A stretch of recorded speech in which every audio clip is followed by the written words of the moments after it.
پھر حضرت لکھتے ہیں دوستو اللہ تعالیٰ کو رحمان و رحیم سمجھتے ہو؟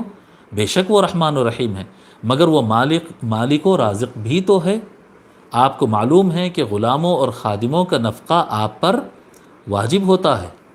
آپ کو معلوم ہے کہ غلاموں اور خادموں کا، کوئی آدمی مالک ہے، کوئی آدمی بادشاہ ہے، تو وہ اس کی ذمہ داری ہوتی ہے کہ وہ اپنے بندوں کا خیال کرے، اپنے نوکروں کا، اپنی رعایا کا، اپنی پرجا کا۔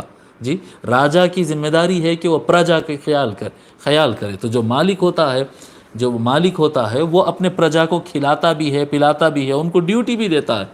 جب اللہ تعالیٰ مالک ہے تو وہ ہم کو رزق پہنچائے گا۔ وَمَا مِن دَابَّةٍ فِي الْأَرْضِ إِلَّا عَلَى اللَّهِ رِزْقُهَا، کوئی زمین پر کوئی زندہ شے ایسی نہیں ہے کہ اللہ تبارک و تعالیٰ اس کی رزق، اس کی روزی روٹی اپنے ذمے نہیں لیا ہو۔ اللہ تعالیٰ سب کی روزی روٹی اپنی ذمہ داری میں لیا ہے، اور وہ سب کو زمین پر چلنے والے، رینگنے والے کا ہر شے کا رزق اللہ تعالیٰ اپنے ذمے لے لیا ہے۔ اس قدر اطمینان دلانے کے باوجود تم اسباب کو استعمال کرتے ہو۔ یہ جو اسباب استعمال کرتے ہیں، تم اس پر اسباب استعمال کرتے ہو، محنت کرتے، روزی روٹی کماتے، ٹائم لگاتے، بالکل ٹھیک ہے، فرماتے ہیں استعمال کرنا بھی چاہیے۔